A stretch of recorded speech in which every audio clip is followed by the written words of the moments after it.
અને નિરાળું છે। બિલકુલ, એ અદ્ભુત અને નિરાળા સ્વરૂપના દર્શન ઝી 24 કલાક સતત સ્ક્રીન પર કરાવી રહ્યું છે।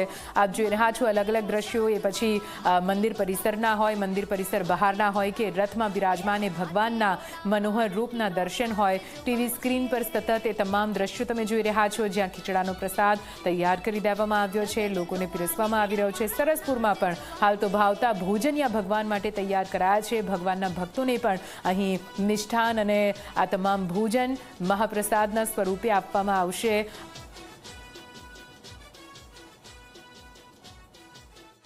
આજે ભગવાન જગન્નાથની 149મી રથયાત્રા અમદાવાદ શહેરના વિવિધ વિસ્તારોમાં નીકળવાની છે, ત્યારે ઝી 24 કલાકની ટીમ અહીંયા સારસપુર ખાતે આવી પહોંચી છે, કારણ કે આ જગન્નાથ ભગવાનનું મોસાળ કહી છે અને હવે થોડાક સમયમાં જ અહીંયા મોસાળું ભરવાનું છે। ત્યારે હવે અહીંયા જે નિજ મંદિરથી આજે નીકળી છે આ જે યાત્રા હવે ટૂંક સમયમાં જ સારસપુર ખાતે પહોંચશે। ત્યારે અહીંયાના જે વિવિધ પોળો છે તે માટે ભવ્ય આયોજન કરવામાં આવ્યું છે, કારણ કે આ જે યાત્રા છે તેમાં 1 લાખથી વધારે લોકો જોડાવાના છે અને ભક્તો પ્રસાદી લેવાના છે। ત્યારે અહીંયા જે કડિયાવાડ યુવક મંડળ જે સરસપુર ખાતે આવેલી છે, ત્યાં જે શાક છે, આપણે ખીચડી છે, સાદો ખોરાક અહીંયા બનાવવામાં આવ્યો છે।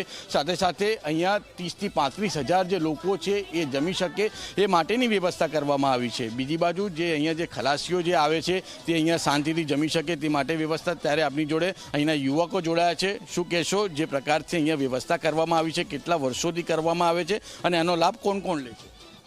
લાસ્ટ અમે કડિયાવાડની અંદર છેલ્લા 37 વર્ષથી અમે આ સેવા આપીએ છીએ અને એનો લાભ ઓલમોસ્ટ અખાડાવાળા ભાઈઓ છે, ટ્રકવાળા ભાઈઓ છે, રથવાળા ભાઈઓ છે, બરાબર બધાને ઓલમોસ્ટ બધા એનો લાભ લેતા રહે છે ટોટલી।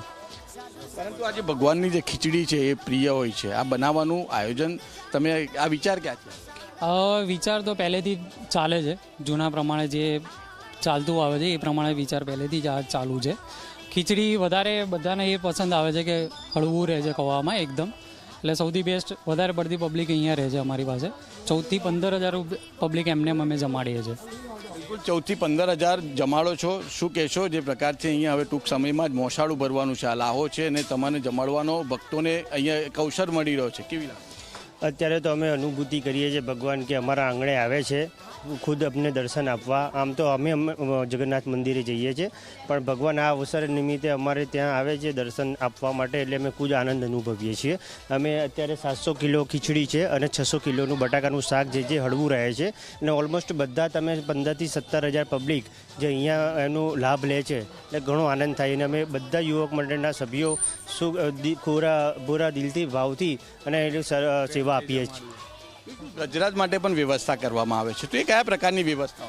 ગજરાત માટે અમે વ્યવસ્થા જે પોળની બહાર છે, જે સરસપુર જે કડિયાવાડની પોળ છે, જે આગળ એમના માટે ઘાસચારો પ્રોવાઈડ કરવામાં આવે છે।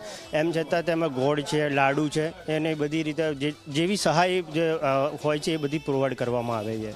બિલકુલ, આ હતા આજે અહીંના જે સ્થાનિક લોકો છે જે આયોજન કર્યું છે તેઓનું સ્પષ્ટપણે માનવું છે કે દરેક લોકોને અહીંયા જે પ્રસાદી મળી શકે તે માટેનું આયોજન કરવામાં આવ્યું છે। સાથે સાથે હવે ટૂંક સમયમાં જ્યારે અહીંયા જ્યારે રથયાત્રા આવી પહોંચશે ત્યારે એમને દર્શન કરવાનો પણ લાવો છે। સાથે સાથે જે ગજરાજ છે, કારણ કે અમદાવાદમાં જે રથયાત્રા નીકળે છે એનું જે મહત્વનું કેન્દ્ર છે એ ગજરાજ હોય છે, અને ગજરાજ માટે પણ ખાવાની વ્યવસ્થા અહીંયા કરવામાં આવી છે। એટલે કે આવનારા સમયમાં અત્યારે જ્યારે ટૂંક સમયમાં જ્યારે રથયાત્રા આવશે ત્યારે અહીંયા જે ભક્તો છે એ અહીંયા પ્રસાદી લઈને ધન્યતા અનુભવશે। કેમેરામેન વિજય સાથે ચિરાગ જોશી, ઝી મીડિયા, અમદાવાદ।